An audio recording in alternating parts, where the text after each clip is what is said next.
भूला है भंडारी करे नंदी की सवारी शंभुनाथ रे हो शंकर नाथ रे। ये देखकर अगर आपको 440 वोल्ट का शॉक लगा, झटका लगा, तो ये देख सुन लोगे ना तो आपके पैरों के नीचे से जमीन खिसक जाएगी। भाजपा का तो डंका हर देश में बजेगा, हर कंट्री में बजेगा। इंशाल्लाह ताला एक वक्त वो आएगा कि भारत भाजपा के नाम से भी पहचानी जाएगी।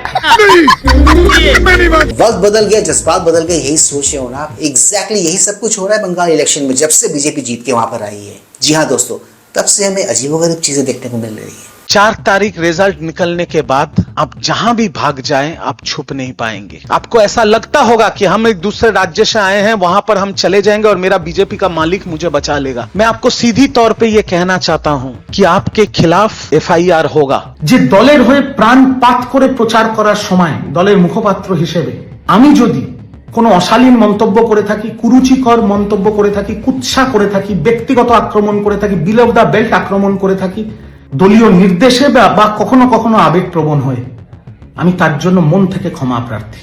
ये तो था TMC के एक प्रवक्ता का हाल। मोरलेस TMC के ज्यादा प्रवक्ताओं का यही सेम हाल है इन दिनों दोस्तों। ये है दोस्तों, इनके जो बड़े वाले नेता है ना, जिनके लिए ये काम करते हैं, जिनके अंडर ये काम करते हैं। एक वक्त था जब वो ये कहा करते थे, কত বড় গুন্ডা আপনি আর কত আপনার ক্ষমতা, 4 তারিখ দেখা হবে। तो सुन लिया आप सबने, यही महाशय इन दिनों ये करते हुए नजर आ रहे हैं। ये सचमुच दोस्तों, वाकई में वक्त बदल गया है, जज्बात बदल गए हैं और बंगाल के लोग भी बदल गए हैं। तभी तो देखो ना, हमें इन दिनों वो सब कुछ देखने सुनने को मिल रहा है जो हम आज से पहले या फिर बीजेपी की बंगाल जीत से पहले एक्सपेक्ट नहीं करते थे। क्या ये सब চোর চোর টিএমসি চোর, পিসি চোর, ভাইপা চোর, তৃণমূলের সব চোর, চোর চোর তৃণমূলের সব চোর। জয় শ্রীরাম, জয় Shriram. Please like share subscribe and हार पर यूट्यूब चैनल, ताकि हम ऐसे कंटेंट्स बनाते रहें और हमारा ये कंटेंट ज्यादा से ज्यादा लोगों तक पहुंचे। तो दोस्तों, ज्यादा वक्त ना गवाते हुए let's go back to the topic. देखो मित्रों, बंगाल इलेक्शन रिजल्ट अनाउंस होने के पहले थे कुछ लोग इस देश में ऐसे भी, थे कुछ लोग मीडिया में ऐसे भी, थे कुछ लोग सोशल मीडिया में ऐसे भी, जो इस उम्मीद में थे कि TMC जीत के आएगी और बीजेपी हार के आएगी या फिर बीजेपी हार जाएगी। यही सोच रहे हो ना आप, ये लोग कौन थे, किस तरह के लोग थे, किस टाइप के लोग थे। आज चलिए दोस्तों, उन्हीं से मिल लेते हैं इस ब्लॉग में। 4 मई बीजेपी गई, 4 मई। From me, save this screenshot, save this video, save this moment. Mamata Banerjee is forming the government again. दीदी वहाँ पर जीतने जा रही है, दीदी ऐतिहासिक वोटों से जीतेंगे। ये सबको पता है कि जब प्रधानमंत्री मोदी वहाँ जाके हिंदी में भाषण देते हैं या अमित शाह देते हैं, तो वो उस बांग्ला उस वोटर से जुड़ नहीं पाते, तो आप वहाँ कनेक्ट नहीं कर पाते हो, इसलिए आप बंगाल में नहीं आ पा रहे हो और इस बार भी नहीं आ पाओगे आप। राम जी का नाम लेकर राजनीति नहीं करनी पड़ती, इतना बुरा वक्त नहीं आया है TMC का। ममता बनर्जी इस चुनाव में विजयी होकर निकलेंगी। ममता बनर्जी चौथी बार मुख्यमंत्री बनने के इतना चांस है जितना कि मैं देख पा रही हूँ। मैं अपनी बात पे कायम हूँ कि महिलाओं का एक जो मसला है वो, और दूसरा मुस्लिम और महिला वोटरों के बदौलत ममता बनर्जी पश्चिम बंगाल के चुनाव में मजबूती के साथ खड़ी होती हुई मुझे दिखाई दे रही है। बीजेपी को 50 सीट नहीं आने वाला है।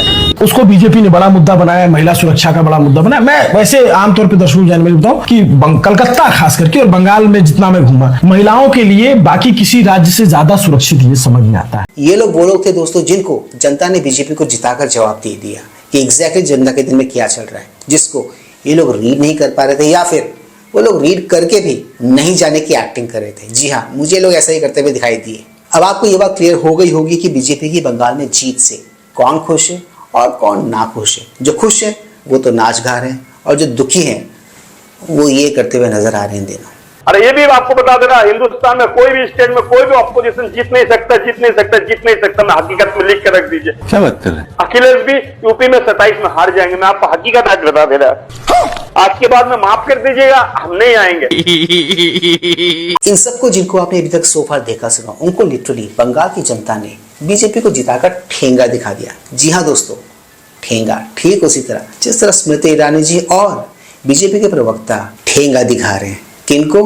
उनको जो बीजेपी की जीत से नाखुश है। At least I have a prime minister leader who has appealed for peace.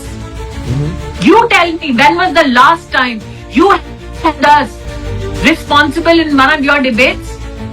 Why is the outrage missing in you, Mr. Sardesai? I have looked victims in the eyes. I have looked rape victims in the eye. How is it that you never found them when you traversed? At least I have a prime minister who's reaching out and appealing for. You tell me, where did you hold Bhaipo responsible when he threatened the Home Minister of India?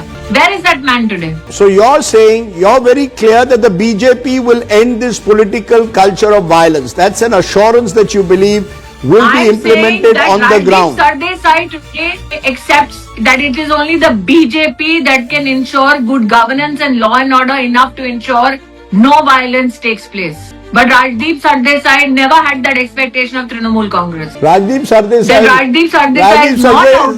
Sardesai को कटघरे में मत रखिए. The politicians have to decide to end this cycle of violence. नहीं, अगर 48% BJP vote पाती है, इसका मतलब कि हिंदू वोट फिर इस पश्चिम बंगाल का इलेक्शन पोलराइजेशन पे हुआ, हिंदू मुसलमान पे हुआ. ममता बनर्जी को 30%, 28-29% मुसलमानों का वोट और कुछ महिलाओं का वोट, बस इतना ही मिलेगा तब. कि यदि भाजपा जीतती है तो पोलराइजेशन, मैं इसको वैचारिक दिवालियापन से कम नहीं समझता, क्योंकि यदि भारतीय जनता पार्टी जीते तो पोलराइजेशन है और यदि तृणमूल कांग्रेस जीते तो उनका डेवलपमेंट है. ये कहाँ का दोहरा चरित्र लेकर बैठते हैं आपके यहाँ सर? हमारे कहने पे बोल क्या पोलराइजेशन है? ये ममता बनर्जी का एंटी इनकम वैक्सीन नहीं हो सकता.